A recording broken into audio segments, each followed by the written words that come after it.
Oromooti nu waliin tura.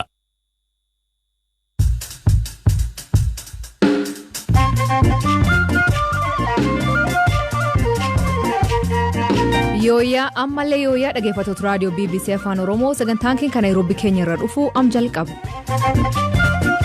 Qophii irraa keessatti haleellaa irra deebiin lubbuu nama hedduu galaafachuu jiruun mootummaan komatam. Makalaakaan akkuma uummanni iyyatuun dafee irra ga'aa hin jiru. Booda reeffa baasu kanatu jira malee dafee uummataaf qaqqabuun kun hin jiru. Waan akkasii mootummaadhaaf yeroo darbe walga'iirratti illee kaasnee turre. Kafaa'oo rakkoo akkamitti harka qaba? As kana dura baatanii waajjira kana bantanii itti seentanii yoo jettanii reeffa keessantu asii ka'aa jedhameetu dubbatameedha. Shawaa bahaasii hojjetaan waajjiraa doorsisa kanatu irra ga'e. Waldhabiinsi Itoophiyaa fi Suudaan maalirra jira sagantaa keessatti sanbeessimnaa oduu gaggabaaboo addunyaa harka isanii qabaa an asli galgalooti nuu dhiyaadha.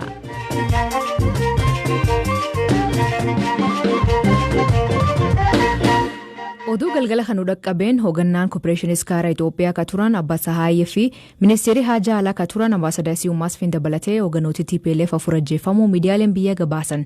Kanneen ajjeefaman alaatti ajajootii waraana afurii fi hangaan TPLF tokko to'annoo jala oolfaman. Ooppareeshinii barbaada hoogganoota TPLF deemaa jiruun dhiyootanaa hoogganoota TPLF Kaaks Bahat Nagaa to'annoo jala oolanii turan.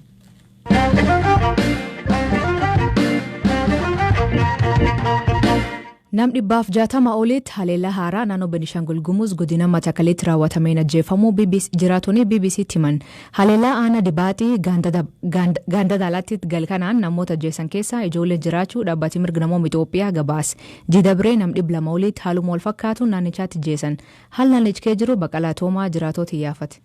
ድርጊቱ የተፈጸመው ዳለቲ ቀበሌ ላይ ነው ጋሌሳ ነው ያለው gochichi kan raawwate ganda daaletti jedhamtu keessatti ani gaaleessan jira fageenyi isaa miilaan sa'aatii 3 walakkaa deemsisa barii sa'a 12 irratti waamichi nuuf dirmadhaan dhaqqabe as sodaan abaa'oo shanee waan jiruuf raayyaan ittisaa buqqaatota eeguu as jira ture akkuma waamichi nu dhaqqabeen raayyaa ittisaa waliin birmannee dhaqne konkolaataa hin qaban ture konkolaataa fe'umsaa tokkoon haga ta'e deemne wayitaa achi geenyu namni hedduun dhumee ture hidhattoonni haga tokko raayyaa ittisaa waliin walitti dhukaasanii baqatan booda reeffa funaannee konkolaataa lamarratti feenee gara gaaleessaa fuunee dhufne haga yoonaa hin awwaalamne ani ija koon kan argee fi lakkaa'ee reeffa 82 garuu namni du'e 100 ol akka ta'edha odeeffannoon ani qabu ወደ 100 በላይ ሳያሻቅብ እንዳልቀረ ነው እንግዲህ አሁን ያለኝ መረጃ jiraatan amma dhageessan kan maqaan isaa akka hin dhaamne nu gaafate kun akka jedhutti haleellaa kana hidhattoonni abaa'oo shanee fi hidhattoonni gumuz waliin ta'uun raawwatani kanneen ajjeefaman ammoo sabaan amaaraa fi aga'uudha jedha jiraatan biraa godina Matakkal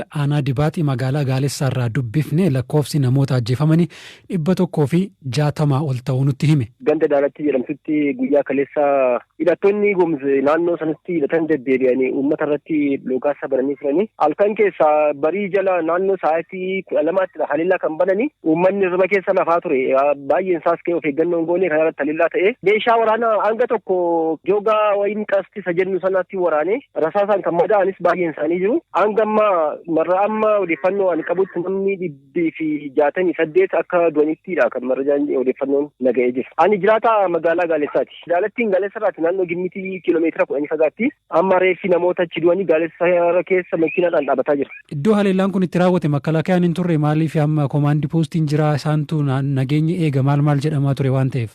Makalaakayaan akkuma uummanni iyyatuun dafee irra ga'aa hin jiru. Booda reeffa baasu kanatu jira malee dafee uummataaf qaqqabuun kun hin jiru. Waan akkasii mootummaadhaaf yeroo darbe walga'iirratti illee kaasnee turre uummanni komee kaasaa ture. Ammas kan nu mudataa jirus makanadha. Amma ka ajjeefamanii wayi sabaan adda baafamanii moo akkanumatti eenyu akka ta'an hin beekamu? Lakki isaanoo bakka gurraacha duwwaa kan ajjeese diimaan ajjeesu akkuma jirutti diimaan ajjeesu Oromoo Amaaraa aga'oo dabalatee jechuudha. Ajjechaa kana keessaa abaa'oo shanee harka qaba jedhamuun garuu dhugaa miti jedha jiraataan kun haa ta'u malee ajjechaa kaleessaa hordofuun raayyaan ittisa biyyaa ganda daalatti keessatti abaa'oo shanee soortu jechuun manneen gubuu fi nama tokko ajjeesu himu.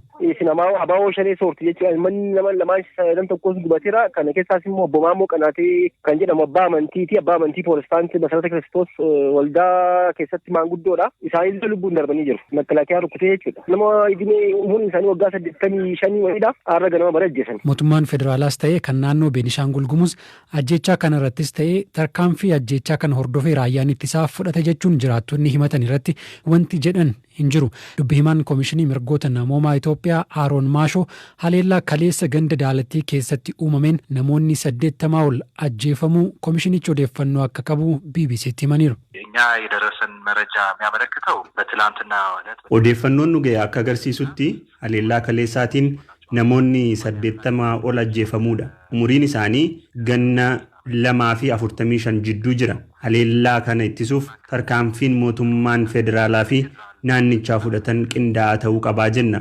Sababni isaa immoo taateen akkanaa irra deddeebiin uumamaa jira. ምክንያቱም ይሄ በተከታታይ ሁኔታ ነው እንደዚህ አይነት ክስተት የተከሰተው።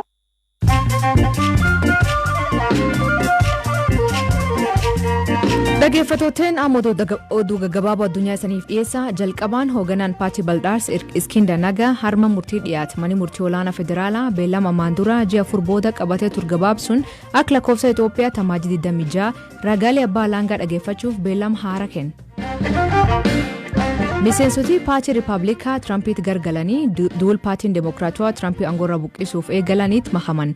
Haleellaa Koongirees biyyarraatti deeggartoonni Tiraamp raawwataniif aangoorra buqqisuuf Koongireesiin har filannoo jalqabde. Tiraamp garuu himata haleellaa tanaa harka keessa qabaachuu mormate. Indoneeziyaan faca'insa COVID-19 dhaabuuf tallaalii jumlaa bilisaan dargaggootii akka argatu jalqabe. Biyyi hedduun jaaroolee dursanii tallaalii kenniteef Indoneeziyaan ammoo jaaroolee eegee aansiti. Wanni kun ta'eef warra hojii hojjetee dinagdee biyya guddisuu dursuuf. US filannoo Ugaandaa tajaajiluuf beekamuu waan dhabdeef irra jitee ilaaluu hin dandeetti. Ambaasadar Natalie Brown boodiin filannoo Ugaandaa marroo hedduu gaafannee garuu ibsi kennam hin jiru jette.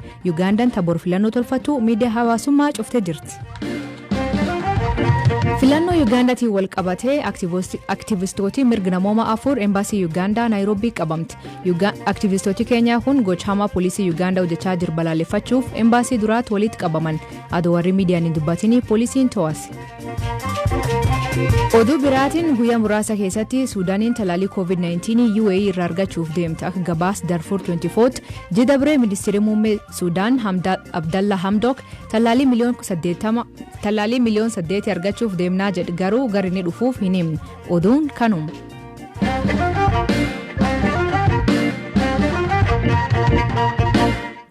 Itoophiyaa fi Suudaan walitti bu'insa daangaa biyyoota lamaan irratti uumameef quba walitti qabuu itti fufanii jiru.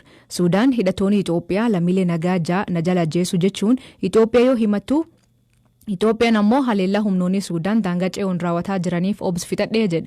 UAE'n biyyoota lamaan akka marii deebi'anii waamicha dhiyeesse. Baqqalaa Toomaa gabaas qaba. Ministeerri Haajaa Alaa Itoophiyaa waraanni Sudaan daangaa Itoophiyaa seenuun lafa qonnaa to'achuu fi qabeenya saamaa jiraachuu himeera. Dubbimaan ministeerichaa Ambaasadar Diinaa Muftii miidiyaaleef ibsa kennaniin akka jedhanitti sochiin waraanaa humnootii Sudaan daangaa Itoophiyaa keessatti taasisan kun walitti bu'iinsa daangaa biyyoota lamaanii ni hammeessa. Itoophiyaan ammallee rakkoon jiru mariin akka furamu feeti jedhan. Sudaan gamasheetiin baha biyyattii naannoo Al-Quraayishaa jedhamutti hidhattoonni Itoophiyaa haleellaa raawwatan jettee akka balaaleffattu himte. Ministeerri Haajaa Alaa Sudaan ibsa baaseen haleellaa hidhattoonni naannoo Amaaraa raawwatan jedhe kana hawaasni idil addunyaa akka jidduu seenuuf balaaleffatu waamicha dhiyeesseera. Haleellaa kanaan dubartootaaf daa'imman dabalatee namoonni nagaa 6 ajjeefamaniiru jedhu aangawoonni Sudaan. Biyyoonni lamaan daangaa kiiloomeetira 750 ta'u kan waliin qooddatan yoo ta'u lafa qonnaa bal'aa Alfashagaa jedhamu irratti yeroo dheeraaf wal dhabaa turani. Daangaan biyyoota lamaanii qixaan sararamee beekamuu baatus biyyoonni lamaan haga tokko wal hubannoon lafa qonnaa kana misoomsaa akka turan xiinxaltoonni dhimmicha quba qaban ni himu. Walitti bu'iinsa lola naannoo Tigraay keessa tureen booda dhalate kanaaf ka'umsi maal akka ta'e hin beekamu.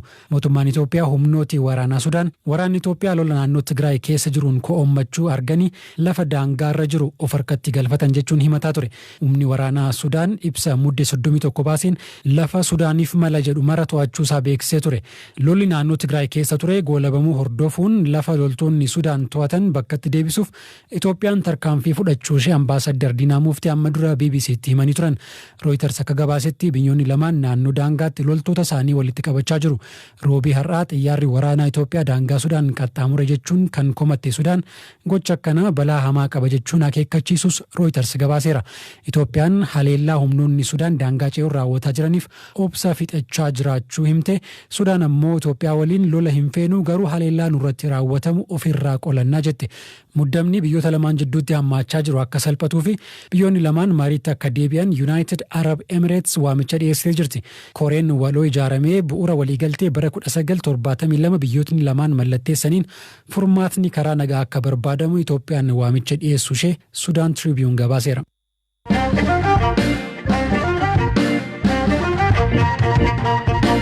Koongireesiin Federaalawaa Oromoo haala jiruun filannoo irratti hirmaachuun rakkisa ta'ullee murtee filannoo irratti hin hirmaannuu jedhirraa hin geenne jedhe. Ibsaar miidiyaaf laateen kafaawwan miseensotaaf deeggartoonni isaanii hidhaatti tursiifamuu komatee akka gadhiifaman gaafate. Habtaamuu Xibaabuu gabaas qaba. Miseensota fi deeggartoota isaa irratti hidhaan hammaachuu kan himu kaafaa'uun akka fakkeenyatti godina Jimmaatti miseensonni isaa 200 ol hidhaarra akka jiran akkasumas Shawaa Bahaatti miseensonni isaa 700 ta'an aanaalee garaagaraa keessatti hidhamanii akka jiran ibsa har'a kenneen himeera. Kunneen godina Shawaa Bahaatti hidhaman keessaa walakkaan kan mana murtiitti hin dhiyaannedha kan jedhan dura taa'aa ittaanaan paartii Koongireesii Federaalawaa Oromoo obbo Mulaatu Gammachuu doorsisni miseensotaa fi deeggartoota isaanii irratti adeemaa jirus rakkoo isa biraa akka ta'e himaniiru. Waajjiraalee isaanii irratti saamichi fi haleellaan raawwatamuu kan himan immoo itti gaafatamaa waajjira muummee kaafaa'oo kan ta'an obbo Xurunaa Gamtaati. Wallagga Lixaa waajjirri Gimbiitti argamu cabee qabeenyi keenyas saamameera.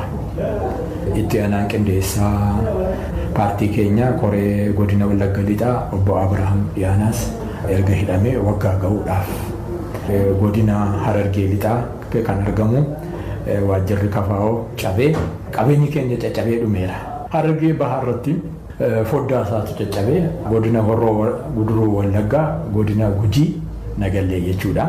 As kana dura baatanii waajjira kana bantanii itti seentanii hojjettanii reeffa keessantu asii ka'aa jedhameetu dubbatameedha. Shawaa Bahaasii hojjetaan waajjiraa doorsisa kanatu irra ga'ee. Dhaabbatichi rakkoolee isa mudataa jiran kunneen akka furamaniif qaamolee dhimmichi ilaallatutti iyyatus furmaata quubsaa akka hin arganne obbo Xurunaan himu. Mircaa boordeettis himanneerra, sababa miti komishiinittis iyyanneerra, waajjira muummicha ministeeraattis illee iyyanneerra.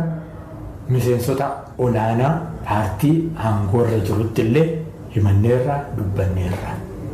Deebiin nuu kenname hin jiru, deebiin quubsaan hin jiru.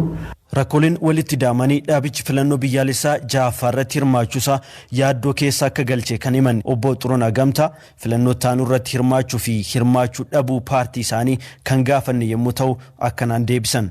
Hanga kanaan dura turetti hin hirmaanna jennee qophii barbaachisullee godhaa turreen. Amma yeroo ilaallu garuu yaaddoo keessa buunee jirra. Egaa koreen hojii raawwachiiftuu kafaa'u hin hirmannu kan jedhu hin murteessine hamma yoonaatti. Murtee yeroo geenyu dhimma kana baafneetu miidiyaadhaan isin ibsina. Saba keenyatti isin ibsina.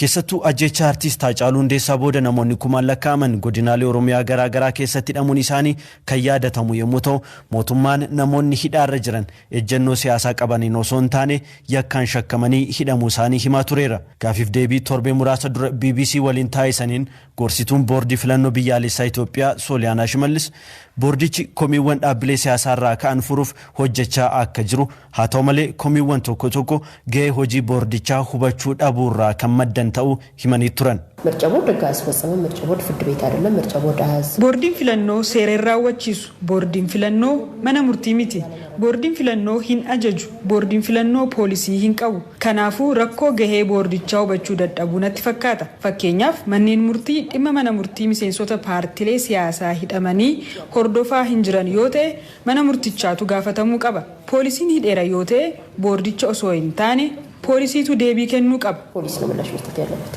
Koongireesiin Federaalawaa Oromoo miseensonni isaa yakki isaan hin raawwanne irratti maxxanfame maqaa olaantummaa seeraatiin hidhaman jedhe akka gadhiifaman gaafateera. Kana malees qaamoleen nageenyaa akka poolisii humna addaa fi milishaa gartummaa siyaasaarraa bilisa ta'anii akka hojjetanis kaafaa'uun waamicha dhiyeessee jira. Rakkooleen filannoo itti aanu qofa osoo hin taane biyyattii yaaddoo keessa galchanii jiranis marii fi waliigaltee biyyaalessaan akka furaman dhaabichi ibsa har'a laateen gaafateera. Dhaggeeffattootni sagantaan keenya galgal kanaa ganumaa nu waliin turuu keessaniif ulfaadha isiniin jedha. Oduu dabalataa websaayit keenya BBC Afaan Oromoo irra dubbisaa qopheessan sagantaa kanaa Baqalaa Toomati kan isiniif dhiyeessan Asli Galgalooti yoo waaqidee borsaatti akkana walitti deebina nagaa waaqa kee bulaa oraa bulaa deebana hangafamaadhaan bulaa.